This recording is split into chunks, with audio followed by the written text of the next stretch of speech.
Everyone, welcome to Apna Sapna JRF and welcome to this video. आज की इस वीडियो में हम करने वाले हैं PYQs practice for GATE XL. आइए वीडियो शुरू करते हैं। तो देखिएगा, आज की इस वीडियो में जो क्वेश्चन हम प्रैक्टिस करने वाले हैं वो गेट एक्सेल आर कोड के लिए है, यानी कि बॉटनी के लिए है। और जो पेपर हमारा 2022 में हुआ था उसके क्वेश्चन को हम प्रैक्टिस करने वाले हैं। तो यहाँ पर दो टाइप के क्वेश्चन आते हैं, एक 1 मार्क के होते हैं और कुछ क्वेश्चन 2 मार्क्स के होते हैं। जो 1 मार्क के हैं वो 8 क्वेश्चन ऐसे होते हैं जो 1 मार्क के हैं और 11 क्वेश्चन ऐसे होते हैं जो 2 मार्क्स के हैं। आज की इस वीडियो में हम इन 8 क्वेश्चन को डिस्कस करने वाले हैं और नेक्स्ट वीडियो में हम इन 11 क्वेश्चन को डिस्कस कर लेंगे। ठीक है, चलिए वीडियो शुरू करते हैं और देखते हैं अपना आज का सबसे पहला क्वेश्चन कौन सा है। तो देखिए, क्वेश्चन में लिखा है, क्वेश्चन में आपसे पूछा है इन एंजियोस्पर्म नॉर्मली एक्सार्च जाइलम अकर इन। एक्सार्च जाइलम क्या होता है और आपसे पूछा है कि इन चारों में किसके अंदर एक्सार्च जाइलम मिलता है। इसके लिए आपको पता होना चाहिए कि एक्सार्च जाइलम होता क्या है। चलिए मैं आपको बता देती हूँ। तो देखिएगा, जाइलम प्लांट के अंदर होते हैं, एंजियोस्पर्म के अंदर होते हैं जो पानी को कंडक्ट करते हैं, यानी कि पानी को एक पार्ट से दूसरे पार्ट में पहुंचाते हैं, उनको हम जाइलम कहते हैं। जाइलम में भी उनके डेवलपमेंट के बिहाफ पर दो टाइप होते हैं। जो पहले फॉर्म होते हैं उनको प्रोटोजाइलम बोलते हैं और जो उसके बाद में डेवलप होते हैं उनको मेटाजाइलम बोलते हैं।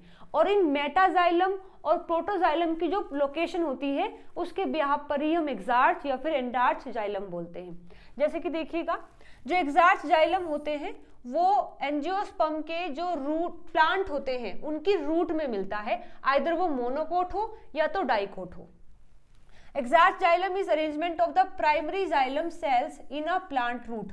प्लांट की रूट में जो प्राइमरी जाइलम है उसमें किस तरीके से उसका अरेंजमेंट है उसके बिहाफ पर उसको एक्सार्च या एंडार्च बोलते हैं। इन दिस अरेंजमेंट जो प्रोटोजाइलम होता है, the first form primary xylem cells is directed toward the periphery. Periphery पर होते, जैसे मानो देखो यहाँ हमने एक डायग्राम लिया है, इसमें ये वाला पार्ट क्या है, कॉर्टेक्स है, ये पिथ होती है बीच में यहाँ, और ये पेरिफेरी लेके रखी है। तो यहाँ पर आप देख सकते हैं ये वाला जो है ये है मेटाजाइलम और ये है प्रोटोजाइलम। तो यहाँ पर मेटाजाइलम क्या है, पिथ से अवे है, यानी पेरिफेरी के साइड है मेटाजाइलम, और जो प्रोटोजाइलम है वो पिथ के पास में है। तो यहाँ पर देखिए, एक मिनट रुकिएगा, ये एंडार्च का है। यहाँ पर देखो, जो प्रोटोजाइलम होता है पहले फॉर्म्ड होता है और एक्सार्च के अंदर ये प्रोटोजाइलम टूवर्ड्स द पेरिफेरी होता है और मेटाजाइलम टूवर्ड्स द पिथ होता है। जैसे कि आप यहाँ पर देख सकते हैं इस डायग्राम में ये वाला पार्ट है पिथ, इसको पिथ बोलते हैं। यहाँ पर ये है कॉर्टेक्स और ये जो ग्रीन कलर में दिखाया है ये जाइलम होता है। जाइलम यहाँ पर, ये जो मेटाजाइलम है ये पिथ के पास में है और जो प्रोटोजाइलम है वो पेरिफेरी के पास में है, तो ये एक्सार्च कंडीशन होती है। और यदि मेटाजाइलम पेरिफेरी के पास हो और प्रोटोजाइलम कहाँ पर हो, ये पिथ के पास हो, तो ये एंडार्च कंडीशन होती है। एंडार्च कंडीशन मिलती है जो एंजियोस्पर्म में मोनोकोट डाइकोट होते हैं उनकी जो स्टेम होती है वहां मिलते हैं और जो लीफ होती है उसमें भी मिलते हैं, लेकिन एक्सार्च कहाँ मिलेगा, रूट में मिलेगा। डाइकोट की जो रूट होती है वहां पर हमें एक्सार्च देखने को मिलता है। तो देखिए, जो 4 ऑप्शन दिए हैं यहाँ पर, ये क्या है, डाइकोट स्टेम में नहीं मिलेगा, मोनोकोट स्टेम में नहीं मिलेगा, लीफ में नहीं मिलेगा। डाइकोट जो रूट होती है, इनफैक्ट जो मोनोकोट रूट होती है वहां पर भी एक्सार्च कंडीशन ही होती है। तो इस क्वेश्चन के लिए हमारा third option will be the right answer. Okay, चलिए आगे बढ़ते हैं नेक्स्ट क्वेश्चन पर। Quotient centre is present in. Quotient centre क्या होता है, कहाँ होता है, आपसे पूछा है कि कहाँ पर ये जो सेंटर है प्रेजेंट होता है। तो देखिएगा, क्यूसेंट सेंटर क्या है, is a region of the inactive cells in the root apical meristem. जो रैम होता है, रूट जैसे होती है प्लांट की, उसमें एक रीजन होता है जिसको हम रैम बोलते हैं, रूट एपिकल मेरिस्टेम। यानी कि वो ऐसा रीजन है जहां पर ऐसे सेल हैं जो लगातार डिवाइड करते हैं, जो लगातार डिवाइड करते रहते हैं, उसको हम रैम बोलते हैं। उस रैम में ही एक और रीजन होता है जिसको क्यूसेंट सेंटर बोलते हैं। क्यूसेंट सेंटर में ऐसे सेल होते हैं जो इनएक्टिव होते हैं, मतलब जो डिवाइड नहीं करते हैं, और डिवाइड करते भी हैं तो काफी स्लो करते हैं। देखो लिखा है, in the quiescent centre cell division is either very slow or doesn't happen at all. या तो होती ही नहीं है और होती है तो बहुत कम होती है। तो फिर ये होता क्यों है? However, if the surrounding tissues is damaged, the cell can resume meristematic activity.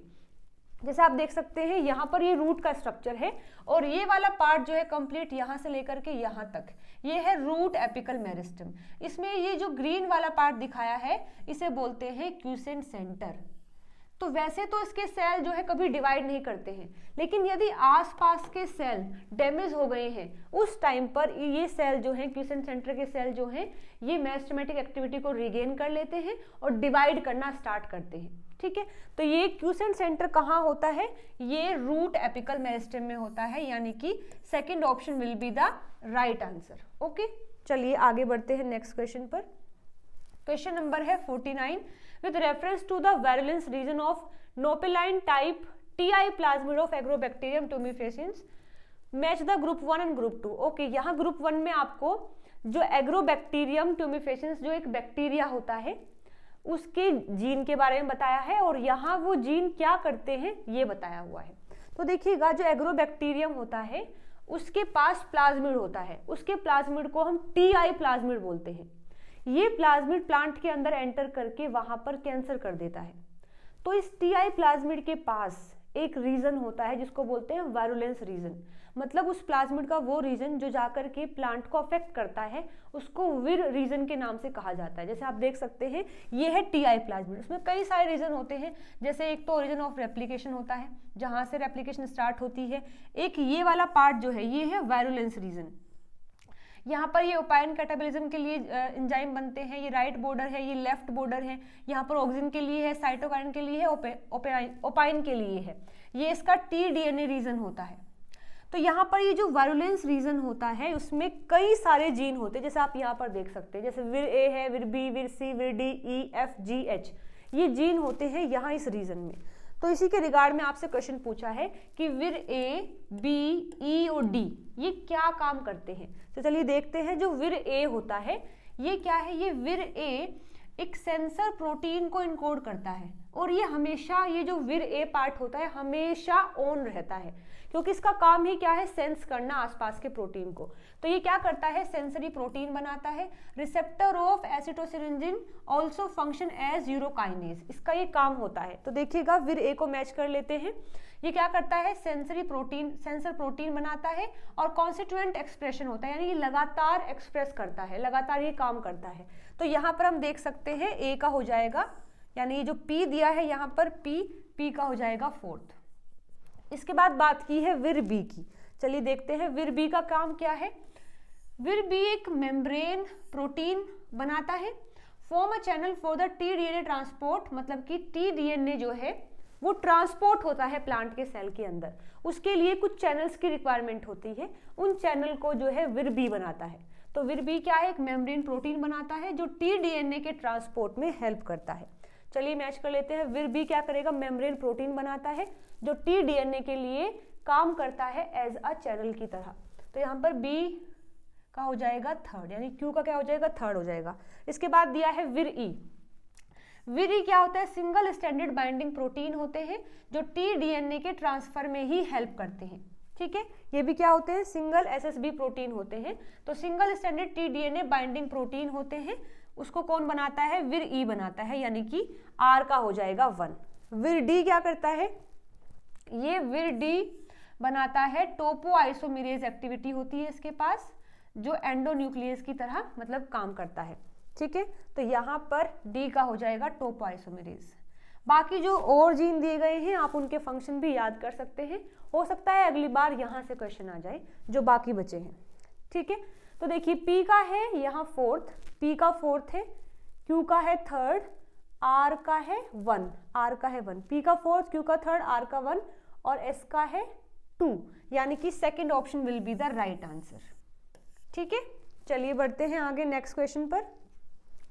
एनोमेलिस secondary growth is observed in, ये 4 ऑप्शन दिए हैं आपको, 4 में से किसके अंदर एनोमेलिस स्ट्रक्चर ग्रोथ होती है।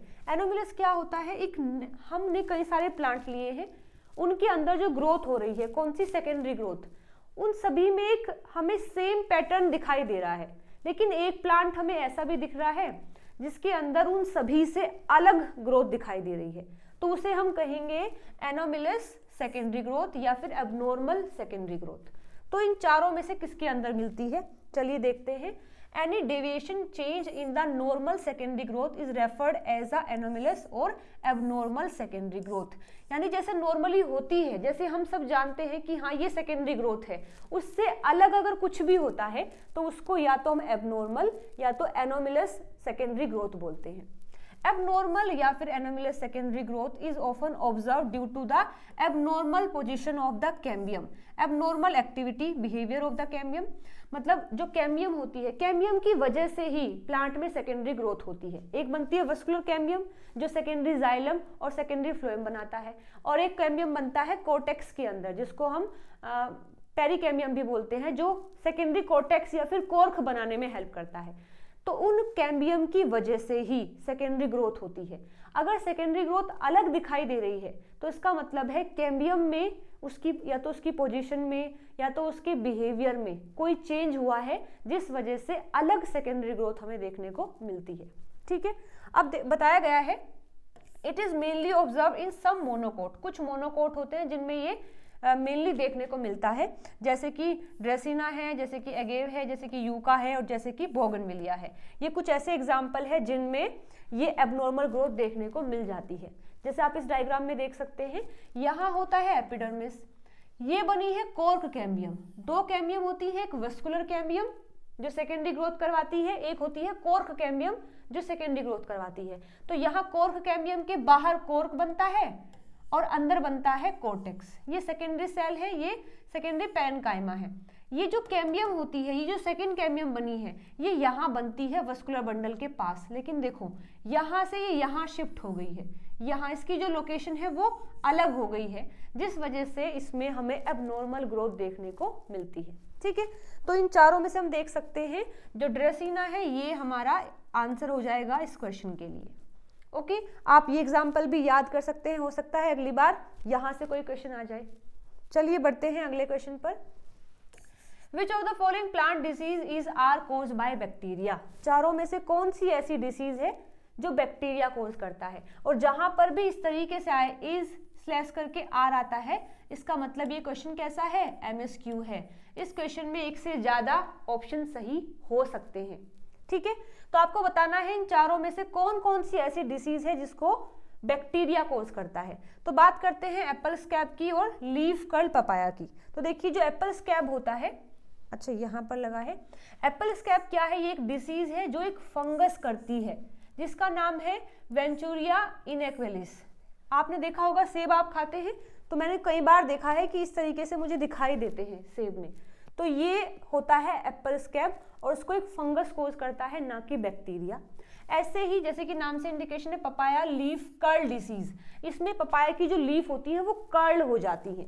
देखो यहाँ लिखा भी है disease that cause the leaves of papaya plant to severely curl, wrinkle या फिर deform. The disease is caused by the papaya leaf curl virus, जिसको पैलसीवी बोलते हैं, जो कि एक डीएनए वायरस है, मतलब उसके अंदर DNA as a genetic material होता है। तो ये डिसीज कौन कोज करता है? वायरस करता है, इसको फंगस करता है। क्वेश्चन में हमसे क्या पूछा है कि बैक्टीरिया वाली कौन सी है, तो ये नहीं है, ये नहीं है, जबकि ये दोनों जो होती हैं इसको बैक्टीरिया ही कोज करता है, जिसका नाम है जेंथोमोनास। सिट्रस कैंकर जो नींबू होता है उसमें इस तरीके से ऐसी स्ट्रक्चर्स फॉर्म हो जाती हैं, इस डिसीज को बोलते हैं citrus canker. Is a bacterial disease that affect the citrus plant and other plant in the citrus family. It is caused by the bacterium Xanthomonas citri. ठीक है, angular leaf spot of cotton, जो cotton होती है उसकी leaf में इस तरीके से स्ट्रक्चर्स फॉर्म हो जाती हैं। ठीक है, इसको बोलते हैं angular leaf spot of cotton. ये भी एक, इसको बैक्टीरियल ब्लाइट भी बोलते हैं। और ये डिसीज से क्या होता है, कॉटन प्लांट के जो पार्ट होते हैं वो अफेक्ट होते हैं। ये भी जेंथोमोनास सिट्री और इसमें दिया है मेलवेसेरम, इसके द्वारा कोज किया जाता है। तो मतलब ये दोनों डिसीज जो हैं, दिस वन और दिस वन, ये बैक्टीरिया से ही कोज होती है। तो इस क्वेश्चन के लिए हमारा सही आंसर हो जाएगा ए एंड बी। ओके, चलिए बढ़ते हैं आगे नेक्स्ट क्वेश्चन पर। Phylogenetic system of classification is are proposed by. ये भी एमएसक्यू क्वेश्चन है क्योंकि इसमें ये सिंबल आया हुआ है, तो ये भी हमारा एमएसक्यू क्वेश्चन है। पूछा है कि इन चारों में से, इन चारों ऑप्शन में से किस किस ने फाइलोजेनेटिक सिस्टम ऑफ क्लासिफिकेशन दिया है। तो देखिएगा यहाँ पर जो जॉन हटचिंसन है और German botanist Adolf Engler and Prantl, उन्होंने फाइलोजेनेटिक सिस्टम ऑफ क्लासिफिकेशन दिया 1843-1893 में। The phylogenetic system is also known as cladistic nomenclature भी इसको बोला जाता है। होता क्या है इसमें, फाइलोजेनेटिक जो क्लासिफिकेशन होती है वो इवोल्यूशनरी रिलेशन के बिहाफ पर होती है, मतलब कि कोई भी दो प्लांट है वो किस तरीके से उनके जो एंसेस्टर हैं वो कॉमन थे या किस तरीके से रिलेटेड थे, उसके बिहाफ पर उनको सेम रखा जाता है। जिनके अलग अलग एंसेस्टर हैं, अलग अलग उनकी हिस्ट्री है एवोल्यूशन की, तो उनको अलग रखा जाता है। मतलब इस बिहाफ पर अगर हम क्लासिफिकेशन करते हैं तो उसको फाइलोजेनेटिक क्लासिफिकेशन बोलते हैं। ठीक है, देखिए लिखा भी है, this classification is based on the study of the evolutionary relationship of the organism. It considered evolutionary character or along with the other character. ठीक है, तो यहाँ पर देखिए जो जॉन हटचिंसन है उन्होंने दिया है फाइलोजेनेटिक और एंगलर एंड पेरेंटल ने दिया है। बाकी जो कैरोलस लिनियस है और जो बेंथम हुकर है, जो बेंथम हुकर है इन दोनों ने दिया है नेचुरल सिस्टम और जो कैरोलस लिनियस है उन्होंने दिया है सेक्सुअल सिस्टम ऑफ क्लासिफिकेशन। ठीक है, तो हमारा इस क्वेश्चन के लिए सही आंसर हो जाएगा बी एंड सी। आपको ये भी याद करने हैं, हो सकता है अगली बार यहां से क्वेश्चन आ जाए। चलिए आगे देखते हैं question number 53, which of the following is are. Again this is the question of MSQ. Part of marine ecosystem. Marine ecosystem क्या होते हैं, मतलब एक्वेटिक का ही पार्ट है जिसमें खारा जो पानी होता है वो मैरीन इकोसिस्टम। तो हमें पता ही है जो समुद्र होते हैं, महासागर होते हैं, उनमें खारा पानी होता है, तो वो मैरीन इकोसिस्टम के अंदर आते हैं। जैसे सी है, ओशियन है, तो यहाँ आप आराम से देख सकते हैं open ocean is the marine ecosystem. जो डीप सी है वो भी क्या है, मैरीन इकोसिस्टम है। और चैपेरल और जो एस्चुरीज हैं इनमें थोड़ा डाउट हो सकता है, मैं आपको बता देती हूँ। जो चैपेरल्स होते हैं is a type of woodland found on the Pacific coast of North America. ये क्या होते हैं, वुडलैंड होता है, मतलब ये एक टेरेस्ट्रियल इकोसिस्टम है, ना कि एक्वेटिक। मतलब यहाँ पानी नहीं होता है, दूर दूर तक लैंड होती है। It is characterized by the dry soil, warm weather and short hardy shrub. The chaparrals biome is made up of short woody plants rather than grasses और टॉल ट्रीज। मतलब इसमें ना तो ग्रासेस होती हैं ना ही इसमें बड़े बड़े ट्री होते हैं, उसमें ऐसे ट्री होते हैं जो कि हाइट में छोटे होते हैं बट वो वुडी हो जाते हैं। ठीक है, जैसे अगर मैं गुलाब की बात करूं तो गुलाब क्या है, बड़ा पेड़ भी नहीं है, छोटा ग्रास भी नहीं है, उसकी मिडल जो है ना लेंथ रहती है, लेकिन वो वुडी हो जाता है, तो इसको हम बोलते हैं चैपेरल्स। ठीक है, बात करें एस्चुरीज की, ये क्या है, partially enclose body of water होता है where fresh water from rivers and from the ocean mix हो जाते हैं। जैसे देखो ये है रिवर का डिस्चार्ज, मतलब यहाँ पर तो क्या है, सारा फ्रेश वाटर है जो खारा नहीं है, और यहाँ पर सारा सी वाटर यानी खारा है। जब ये दोनों मिक्स हो जाते हैं तो यहाँ बनती हैं एस्चुरीज, उनको भी हम मेराइन इकोसिस्टम का ही पार्ट मानते हैं। मतलब एक साफ पानी इन द सेंस जो खारा नहीं है, खारा पानी नहीं है और खारा पानी है, यहाँ ये दोनों मिक्स हो जाते हैं, उसको एस्चुरीज बोलते हैं और उसको भी मेराइन इकोसिस्टम का ही पार्ट बोला जाता है। ठीक है, तो यहाँ पर ये भी क्या है, मैरीन इकोसिस्टम का ही पार्ट होता है, जबकि ये क्या है, टेरेस्ट्रियल इकोसिस्टम है। तो इस क्वेश्चन के लिए हमारा सही आंसर हो जाएगा A, C and D. Okay, चलिए बढ़ते हैं आगे नेक्स्ट क्वेश्चन पर। Question number 54, in NADP positive malic enzyme type C4 photosynthesis cycle and molecules of ATPs are required for the assimilation of one molecule of CO2. The value of N is integer में बताना है। ये ऐसे question क्या होते हैं, NAT question होते हैं, मतलब न्यूमेरिकल आंसर टाइप क्वेश्चन होते हैं। इनमें आपको खुद लिखना होता है आंसर, कोई ऑप्शन आपको नहीं मिलता है, और अगर यहाँ आपका क्वेश्चन गलत हो जाता है तो इसमें कोई नेगेटिव मार्किंग भी नहीं होती है। क्वेश्चन में क्या पूछा है कि फोटोसिंथेसिस जो होती है, फोटोसिंथेसिस के बिहाफ पर हम दो कैटेगरी में प्लांट को डिवाइड करते हैं, C3 प्लांट और C4 प्लांट।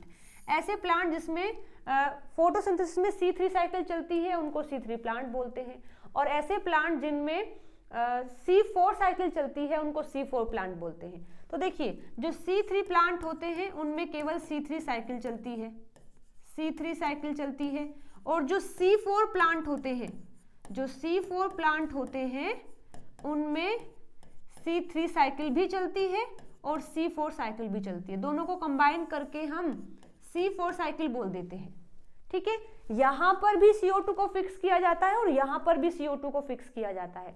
एक क्वेश्चन ऐसा हमने और भी किया हुआ है कि C3 साइकिल में अगर हमें एक कार्बन को फिक्स करना है तो 3 ATP लगती है, 3 ATP लगती है। और अगर C4 प्लांट में हमें एक कार्बन को फिक्स करना है यानी एक CO2 को फिक्स करना है तो देखो ये 3 तो लगती ही है क्योंकि C3 यहां भी चल रही है, इसके लिए 2 ATP और एक्स्ट्रा लगती है।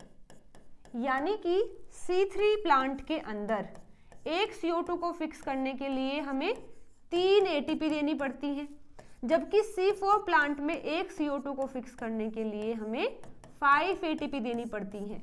तो यहां आपसे पूछा है कि CO2 का अगर एक मॉलिक्यूल हमें एसिमिलेट करना है, फिक्स करना है, तो हाउ मेनी ATPs रिक्वायर्ड। तो बस यहां आपको 5 लिखना है, 5 ATP। ठीक है, तो 5 विल बी द आंसर। तो आज की वीडियो में हमें जितने क्वेश्चन हमें करने थे हमने सॉल्व कर लिए हैं। किसी भी क्वेश्चन में अगर कोई डाउट है तो आप कमेंट करके मुझसे पूछ सकते हैं। वीडियो अगर पसंद आई है तो लाइक शेयर सब्सक्राइब जरूर से करना। मिलते हैं अगली वीडियो में नए क्वेश्चंस के साथ में। Till then bye bye, take care.